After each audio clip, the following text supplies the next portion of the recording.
The cellular energy metabolism is altered. That means that as the supply of oxygen to the cell is reduced, because as in the case of ischemia, the oxidative phosphorylation will increases. That will lead to the less amount of ATP.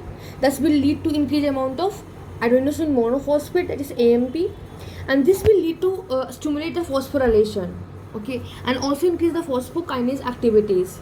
Okay, this will lead to increased rate of glycogenolysis and glycolysis. By this, the glycogen stores will be depleted.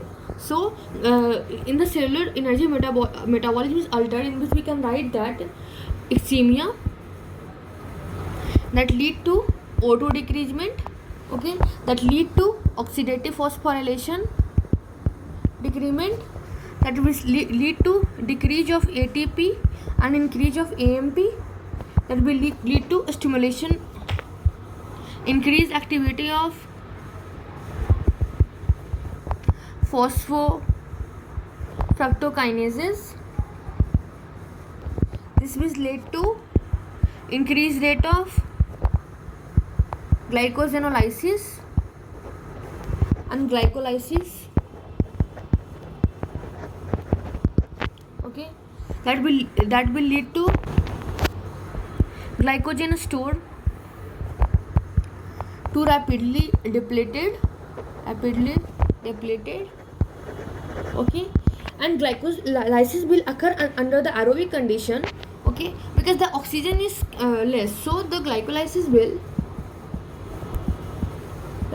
will be anaerobic. That will lead to lactic acid accumulation. Okay, that will lead to decrease in intracellular pH, so decreased activity of enzymes of the cytosol.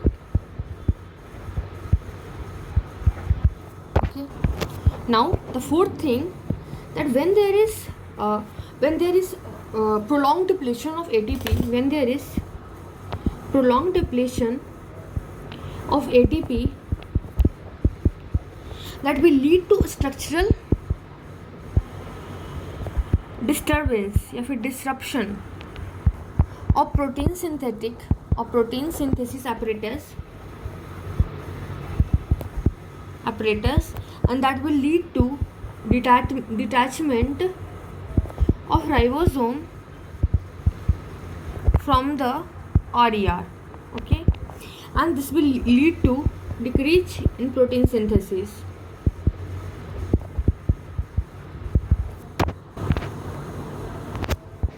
And also due to ATP decrement, that will increase the protein misfoldings. Okay, and after that what happened, fifthly, that ultimately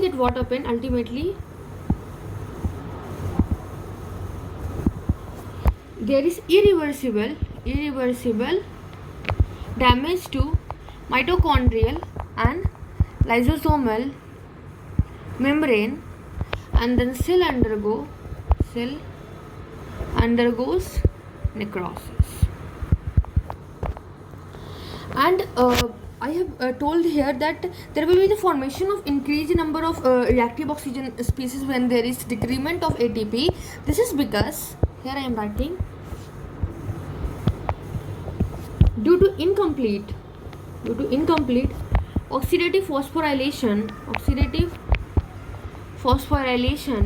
that lead to formation of reactive oxygen species. Okay, this was thing, and this all will push the pro-apoptotic gene, that is Bax and Bach gene, to cause the initial step of apoptosis, and then the action of Bax and Bach will lead to further damage the whole cell by apoptosis. Now second thing, we will look about the membrane damage.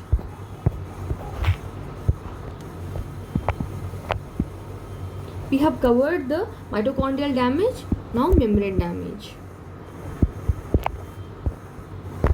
Now it is membrane damage. Okay, when there is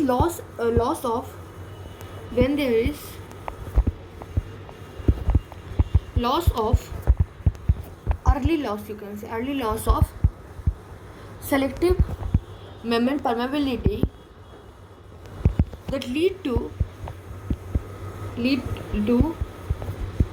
ultimately to avert the membrane damage. Means कि ये थोड़ा सा selective membrane permeability में change होता है जो कि पूरा का पूरा मेम्ब्रेन को खोल देता है, and that lead to damage. And this is the consistent feature of most form of cell injury except apoptosis, because they have the mechanism that is called as intrinsic and extrinsic mechanism. Here we are talking about the selective membrane permeability. Okay, and the membrane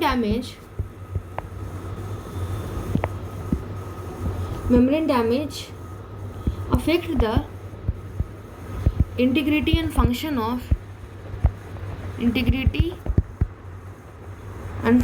of all cellular membrane.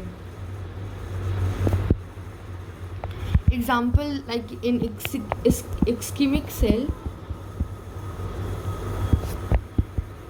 membrane defect occur that result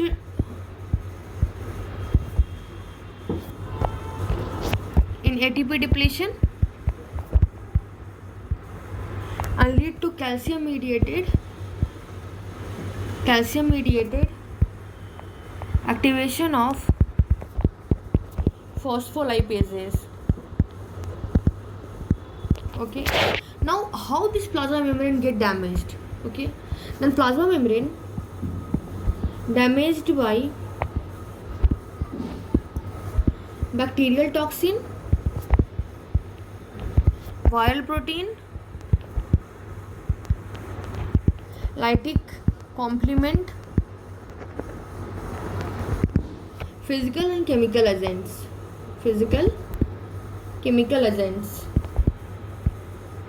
Okay, now what are we have written that plasma membrane is damaged by these things. Then what are the biochemical mechanisms that will lead to the membrane damage? So several biochemical mechanism that lead to membrane damage are: first is reactive oxygen species. What does reactive oxygen species do? The oxygen free radical that cause the injury to cell membrane by lipid peroxidation. Okay, second is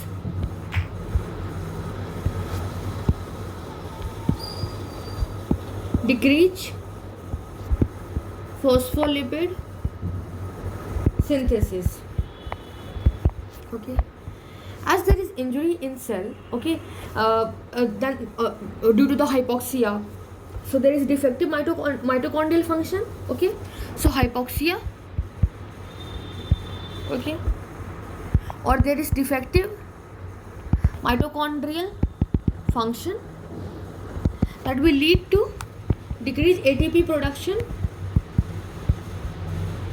and this will lead to affect all those pathway which is involved with the energy dependent pathway. Means like phospholipids are made with the help of energy. Okay, so that will lead to decreased phospholipid synthesis,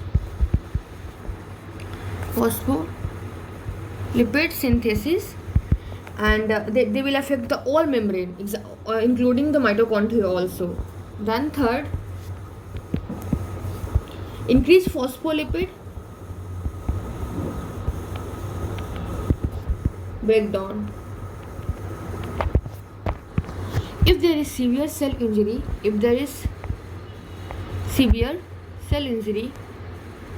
that is associated with increased degradation of membrane, that lead to increased degradation of membrane, and that membrane may, like phospholipids, and this occur due to activation of calcium dependent phospholipases, and this is why, due to the increased cytosolic and mitochondrial calcium plus 2, then why there is increment of cytochromic and mitochondrial calcium plus 2? Because the ATP is not there and the calcium pump will not work, so there will be increment of cytoplasmic and mitochondrial calcium plus 2. Okay, then this will lead to increased degradation of membrane phospholipid. Then the phospholipid has become free, then phospholipid will break down, means phospholipid will again break down. Okay, and that will lead to accumulation of lipid breakdown product.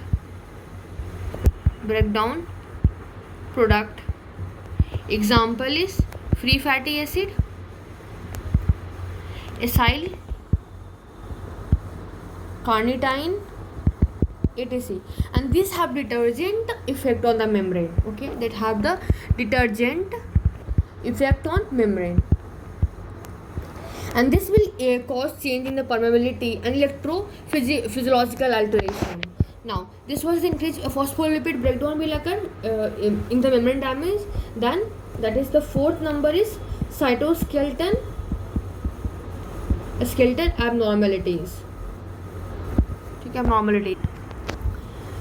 So this was some biochemical mechanism. This was involved in contributed to membrane damage. Now, what will be happening to if there is damage? If there is damage to different cellular membrane, then what will be the diverse effect on cells? Okay, like first, mitochondrial membrane damage.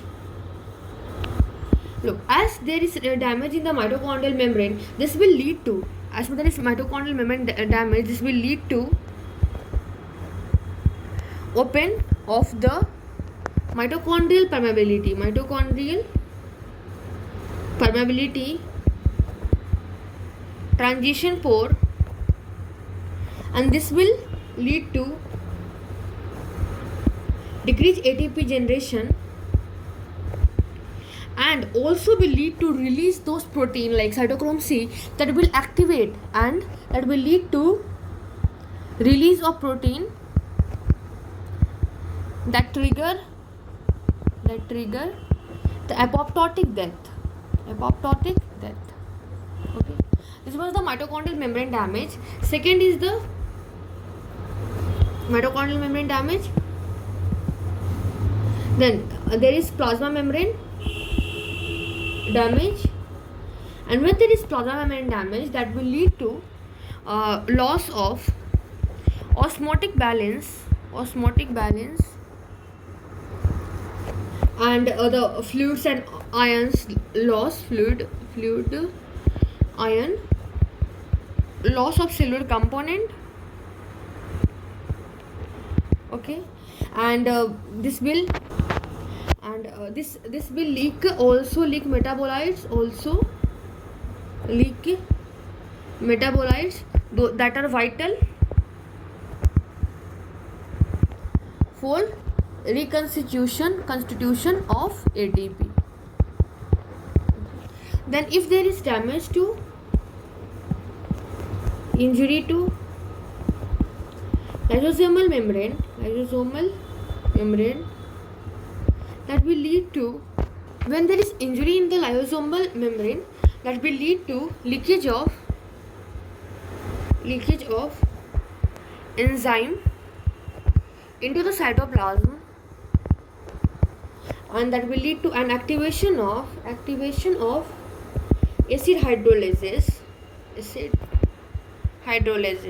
Okay, and this will lead to the lysosomal hydrolysis, like RNAs, DNAs, proteases, phosphatase, glucosidase, that will degrade the DNA, RNA, protein, and that will push the cell to the necrosis. Okay, now damage to the DNA.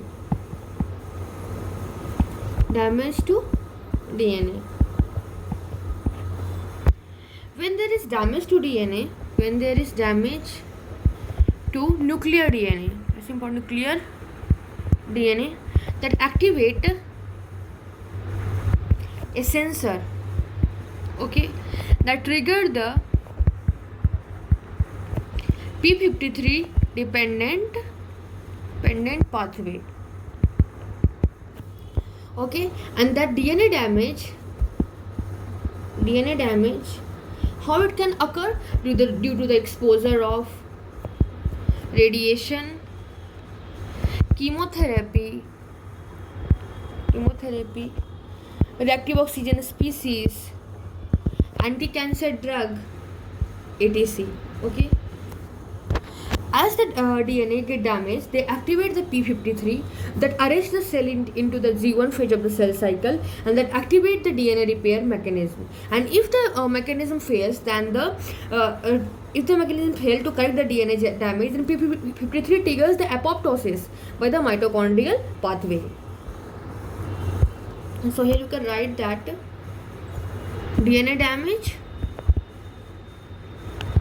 activate p53, arrest the cell in G1 phase, activate the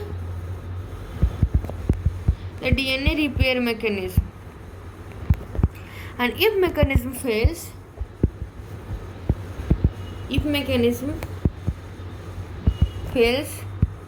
p53 trigger apoptosis by the mitochondrial pathway. Why it triggered the apoptosis? It triggered apoptosis because it is better to die, because the abnormal DNA will have different effect in the body, like they can cause the malignant transformation. Okay, so it was good that the cell has died. This was all about the mechanism of cell injury. Thank you.